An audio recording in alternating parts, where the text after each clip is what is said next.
Hi everyone, and welcome back to Health Kick with Dr. K. And I've got my co-host Samalwe here. So I know we ended off last day and she was excited about today's topic, so yay for that. We're going to be discussing women's health. Small caveat, although we've called it women's health, we are including anyone who is menstruating or going through menopause right now. So all spectrum of folks, just called women's health for simplicity, short form sake. And I know Samalwe's got some questions, but I just wanted to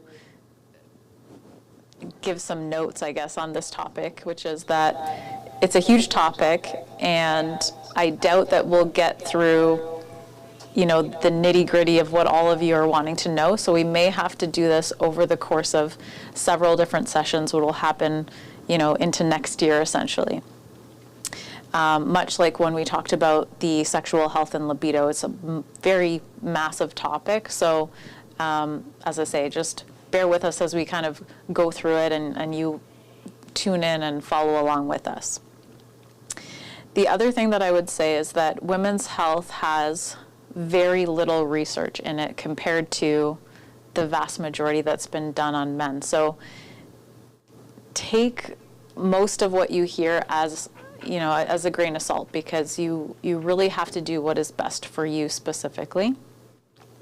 And because the cycle impacts your energy, your exercise capacity, your sleep schedule, digestion, all of these aspects of life, and we really don't have great answers for a lot of things. And so a lot of times we're using educated guesses, which is fair enough. But you will know, you are living in your body, you will know what is working and what's not. And some of the myths that I hear from people are that, it's going to get better when you're older is one. The other one is it's going to get better after having kids. And these are myths, right? So things that people just say that are not necessarily true. For some people it may be true, but for others it may get worse or it may stay the same. So just to know that even though these are just standard things that people say, it's not necessarily the case for you. So don't hold on to that and feel like, everything's resolved just from having kids, for example. So I will let Samalwe ask a question and then maybe we'll lead off from there and start the discussion. Okay, so my first question is, what are women's biggest health concerns? Yeah, good question. So the concern that comes up most frequently is one of two things: either painful periods, like really bad cramps that they have to take time off work or school, and the other one is hot flashes. So they just get so hot that either they're waking up and they're like, their whole bed and themselves is like drenched, or it's just kind of embarrassing for them. They're at work and all of a sudden they're just like sweating, right? So it depends on the person and the age range that we're talking about, but painful, let's start with the painful periods to begin with, I guess. So for people that don't experience any pain, or for people that are trying to relate to the situation that's going on, many periods have been related to having a heart attack. That is how intense the pain has been. So, or another example is the cramps associated with food poisoning that just lasts a very long time. So those are kind of ways to relate it to people that may not exactly get it. Especially if you're one of those people that has to take, 1 to 2 days off of work or school just to, survive the day, essentially. And the other, I guess in the list of myths, I should have said that a lot of people are told, oh, this is normal. You're just going to have pain and it's normal. No, that is not normal, right? You should not have to quit your whole day just to try to get through it. So there are a lot of natural ways that you can improve this pain over time. And, if that's not working, like if you've tried everything and it's still not working, I would definitely consider seeing a pelvic floor physiotherapist. because there could be something structurally where the muscles may be imbalanced or something, and you wouldn't necessarily know unless you do an internal exam. So when we're talking about painful menses overall, I'm looking at it from a sleep, stress, and nutrition standpoint, which we've talked about in previous videos about the pillars of health and how that is the lens that I use to look at things. And what we're essentially doing is trying to reduce the level of inflammation that's in the system so that your body isn't picking up so many pain signals, essentially. And again, we're talking about a spectrum of people. Some people don't have any pain at all, which is lovely. And then you have all the way up to the folks that are, crumpled up in pain, can't move, really bad. So I would say that the main things that you want to think about are eating a whole foods diet. So minimizing the packaged foods that you're getting as best as you can, focusing on fruit and veggies as much as possible. And I mean, I can't recommend specific vitamins because each person is different, but the B vitamins and magnesium are very important when it comes to pain pathways. So you're going to get B vitamins from leafy greens, from vegetables, from poultry, fish. Those are or places that you can find it in food. And then magnesium, same thing. Leafy greens, beans. So those are all very important. There's also some pretty good research on ginger and pain. So whether it be ginger tea or just having, dried ginger or putting it in a smoothie, for example. But it has to be used consistently. So these are not options that are just like quick fixes like Advil or Tylenol, for example. It's something that you would do over the course of the month, so to make sure that by the end of that month, your inflammatory markers are lower, so then you have less pain. Does that make sense? Yes, it does. Okay. So essentially, and the other thing too is to moderate how much sugar the intake is having, because that too is an inflammatory type of food.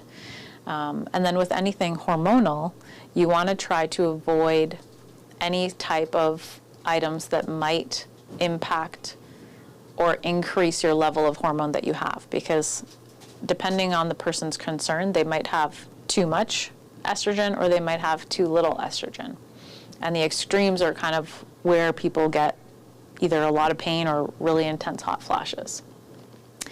So things like red meat, dairy, sugar, packaged foods, those are the things to aim to reduce or eliminate because they do have a direct influence on the hormones. What else? What else have you got for us, Somali? I wanted to revisit to the part where you said, there could be other natural ways to kind of decrease the pain. Mm-hmm. So for me, an example, I'll just put myself on the spot. Mm-hmm. For someone who has tried everything they can, even medication doesn't work on me. Mm-hmm. So what would be an alternative, or what is the specific thing that I have to do in order to make sure that I don't experience the same pain that I tolerate each month? Because sometimes it's different depending on what I do. Mm-hmm. Sometimes I do workouts, but I don't be as consistent. Mm-hmm. So there are times where I'm eating, or it's either I'm eating something or doing a workout. The pain is gonna keep on getting more and more and more worse. Mm-hmm. Mm-hmm. So sometimes I just usually suffer along with the pain because I just don't even know what to do anymore. Yes. What would be if you were to recommend something, Mm-hmm. what would it be specifically for someone who's dealing with that intense of pain? Mm-hmm. So I would say that if you've tried a lot of different things and medications are not really touching it, mm-hmm. then I would say, okay, first of all, look at your stress level. So what does that look like? I would say look at your sleep schedule. How consistent is that, right? Because at night we are processing hormones. We are doing all of those things. So that's another thing. then I would say, okay, think about your digestion. Because how we eliminate hormones is through urination and feces. So pee and poop, that's how we get rid of the excess hormones, right? Mm-hmm. So if you're not drinking enough water, if you're not having consistent bowel movements, those two things are your elimination pathways. So that's part of it as well. Then I would say, hey, jump on the ginger bandwagon, right? Get on having that every day in whatever form it is, whether it be tea or having like part of the root or, something. The dried, ones, the dried up ones. It doesn't sound appetizing at all, but the dried up fruit, those ones. Yes. Like that, you could try that, right? But the main thing, honestly, I would say that I've found for people that they have really, really stubborn pain is that they need to get their food sensitivity done. So to find out what foods are really aggravating them and to remove them. Because yes, movement is great. So you mentioned that you're working out and, sometimes it's on, sometimes it's off, which fair enough, right? Yeah. Like everything. It doesn't work. But movement, is part of it too, mm-hmm. right? But if the pain is really, really bad, it's like you have to hit it from all the directions. You have to hit it from multiple ways to minimize it, essentially, because one thing is not going to work. So if medication didn't knock it out, now we have to look at your whole life and your whole way of being to figure out, okay, what is the best route to get? Yeah. So it's a full-time job to figure out what is going on, essentially. Yeah, it seems like it. Mm-hmm. Yeah. And there's also, a part-time of where I used to, I don't know where I got this theory, but out of sudden, I used to think that, cramps were, pre-labor contractions or something like that. Mm-hmm. So is there, a difference for both? Because you mentioned, it could be, hidden with stroke. But then other researchers also found that, cramps are just more usually someone getting a heart attack or something like that. Mm-hmm. So is it my question? The cramps, are they directly pre-labor contractions, or just someone who's just casually just having a stroke? I've never had a stroke before, but okay, so basically, it's the level of pain that people experience with the cramps is comparable to someone having a heart attack. That's what I meant. Yeah. Okay. So not that not that one is causing the other or one is linked with the other. No. Just that in trying to explain to somebody how much pain that you're feeling is saying, hey, it's as if that pain is the one you're having if you're having a heart attack. Yeah. So it's just next level pain, essentially. Yeah. But they're not linked. It's more so an explanation for people that don't understand that type of pain. Yeah. Okay. Mm-hmm. So nutrition, as I say, nutrition-wise too, as I say, the red meats, so beef, lamb, pork, those all fall under red meat. Those are more affecting hormones than poultry and fish. And then same thing with dairy. So any growth hormone, any whatever's put into the dairy, essentially the cows, whatever rules there are now, it's still impacting the hormones. Now, whether that be from the milk sugars, and the sugar is impacting the hormones, or is it from whatever is injected to make the cows bigger, I can't say for sure, but dairy and red meat, as I say, are huge impacts for hormonal health. And then some other ways, so for example, if somebody has too much or too little estrogen, there are things called phytoestrogens, which are plant estrogens, essentially, and their job is to moderate the estrogen level. So whether it be that they have too much, too little, it helps you be in the middle, so you're not going through huge extremes. And some examples of that would be flax seeds, pumpkin seeds, and soy, anything that's soy-based.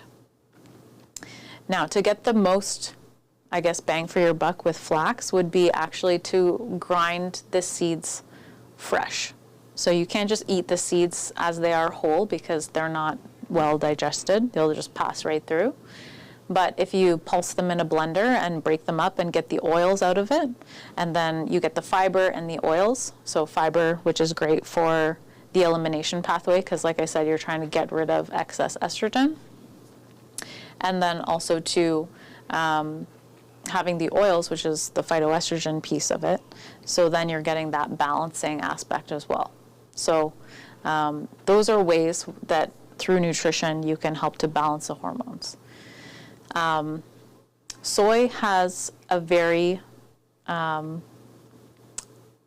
complicated past, I guess you could say, because it's controversial, I think is what I'm getting at. It's very controversial because of how genetic modification has happened, because of it's had a lot of bad press with breast cancer and linking it with that.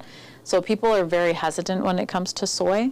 But I think if you have a good source and you have it in moderation, it can really help with balancing the pain of the menses every single month. So if you're worried about it, definitely talk with a healthcare professional because they can explain to you, the risk factors and the benefits. And, the links between breast cancer and soy and all that type of thing, because a lot of that has been disputed over the years. So just, if you're worried, ask the questions and hopefully somebody can answer that for you. Any other questions? I think the question that I have will kind of like close up the whole discussion. Because my question was like, how do we improve it? Like the whole woman's health, like how do we necessarily really improve it? So I think that honestly it's going to come from collaboration, because this is something that, like I said, is very poorly researched, not researched very much. The research that is done is poor quality. But I think it comes in collaboration with other women or other menstruating folks, because the only way we're going to know is if you're asking your friends, like, hey, is this normal? Do you feel this? Like, has this happened to you before? I think that's honestly the only way we're really going to move forward with this, because I don't know if the funding for the research is going to be there anytime soon. But collaboration with other folks and getting that support, I think, is going to be really important. Realizing that we can't live life the way we are now and expect not only, reproductive health, but also just our long-term health to be what it should, because we're super stressed. We're not eating the things that give nutrients to our body. We don't drink water, There are all these things that we're lacking and that we need to keep our bodies functioning the way that they should. Yeah. I just want to segue into menopause for just a moment, because I know some folks, again, same thing. Some folks are entering into menopause and they're just like, this is the best time ever, not worried about birth control anymore, your kids are potentially grown up at that point and you just have no worries. So we just have to remember that this transition phase, again, may go from asymptomatic, so no symptoms at all, just, the only thing that they're experiencing is they don't have their period anymore, all the way up to, very severe mood swings and depression and hot flashes, and can be pretty debilitating, especially if there's that depression aspect as well. So part of it is recognizing what's going on. So like I said, if we're talking to each other and saying like, hey, this is what's going on, then other people can say, yeah, that's part of it, or this is normal, or, maybe you should seek help about this because it's too intense, or, whatever the case may be. But the same phytoestrogen principles apply whether you have excess or too little estrogen in the system. So over time, when you're heading into menopause, estrogen is starting to come down, which is a big part of the mood going down, which is a big part of, the hot flashes and all these things that are being experienced. So, as I say, soy, talk to your healthcare professional if you're nervous about using it. But I definitely have some people that are on 1 cup of soy milk a day. Flax seeds, like I said, freshly ground flax seeds. And that can be something that you put in a smoothie or applesauce or put on your salad or however. It doesn't, it can just be part of your nutrition. And and then I would say too about, making sure that you're getting enough sleep, that you're recognizing that you're in this new cycle. I think that for a lot of people, aging is a bit scary and is basically, you don't want to be old, you don't want to look old, there's all these negative things about aging. So there's also, I guess, maybe a grieving period that's going on for people in their older ages because they're not, how they used to be and all of these things. There's a lot that goes into it. So I think that using a multifaceted way of looking at things, whether it be, looking at your sleep, your nutrition, your hydration, all of these things are very important to making sure that you're addressing the root cause rather than just covering it up with, whichever thing.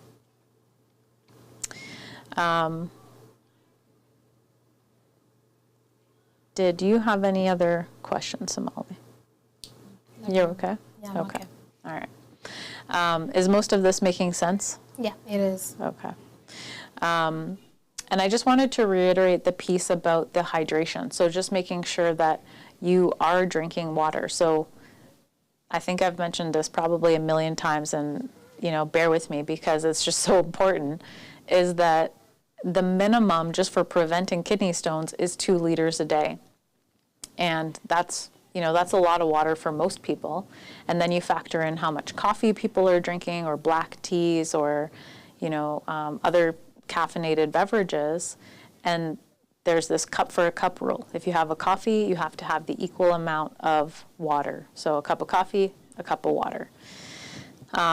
So for a lot of people, if they have 2-3 coffees a day, now they're sitting up more at 3 liters a day of water, and that can be a lot. So just bear in mind that hydration is very important for metabolizing hormones. So especially if you have painful periods or if you're going through hot flashes, as I say, very important.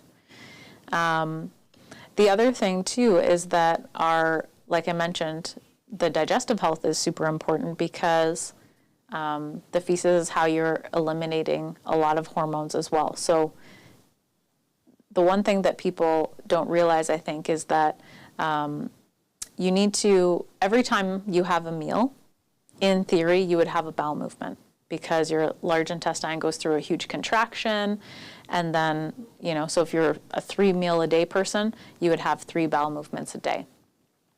But of course, we have mental control over our bowel habits, essentially. So you can train yourself out of it, so that people just go once a day or, there's people that go once a week or, all of these things. But when you consider that every single meal there should be a bowel movement, that means that you want to aim to get yourself into a regular habit that way. Not only for your hormonal health, but just your gut health overall. The other thing too is that when you make some of these changes, as we were mentioning when Somali was asking her question about what can she do, the main thing is the consistency piece. So even if, let's say, the workouts fall off, fair enough. Then at least you have, the nutrition and the hydration to fall back on. Or if one of those falls off, then, your sleep is really good. So when you have a multifactorial response to your health, and you've got all these things going, even if one of them falls off here and there, you've got all the other supports going for you. So it's less, as if you just had one thing going. And I guess what I wanted to add to that too is that you want to make sure that you're giving yourself at least 3 cycles to see if the change has made an effect. So start a log. There's a ton of free apps on the phone, or even if you just put in your notes somewhere, this is what you've experienced, and this is, month 1, and this is what happened, and then start your changes, and then 2 and 3. So always give yourself at least 3 cycles to see what kind of changes have happened, and then go from there, and then decide, well, what worked, what didn't. Because as I say, you're going to be your best experimental project, essentially, for figuring out what best works for you. Now, there are many other topics that we could have covered today, like PCOS or fertility, or any number of topics like that. So as I say, we will break this down over the course of other podcasts just to make sure. And if you have any questions or comments about anything that we've talked about or want to know more about it, feel free to reach out either by email or on the YouTube channel, Instagram, whatever works. And so I'll wrap this piece up here, but I do want to mention that tomorrow we'll be having an acupuncture clinic at the community center. So it'll be $20 a session. It'll be either an area of pain or facial rejuvenation, which is using acupuncture points on the face to reduce fine lines and essentially improve blood flow to the face so that you've got that nice glowing appearance. So we're aiming to keep it accessible for everyone, but if you know somebody who wants to try it and they don't have the funds, honestly, that's okay. Just have them come to the community center tomorrow, 12 to 5, which is Saturday the 27th. And we'll be here from 12 to 5, as I say. So pretty well we've got some spots left between 2 and 5, but even if you come earlier, stop by, say hello, check out the community center. We'll be here, and then we'll get you in as soon as we can. Am I still good? So women's health, as I say, huge topic. And we won't have a podcast next month because we will be on pause for the Truth and Reconciliation Day festivities. But we'll be coming back October 28th. We'll be talking about information on popular diets. So, paleo, keto, fasting, and we're going to be going over the pros and cons of each one of those. So I hope you can join us then. And I'd like to thank Samoe for being my guest host again today. And thank you for joining, and we'll hopefully see you guys soon.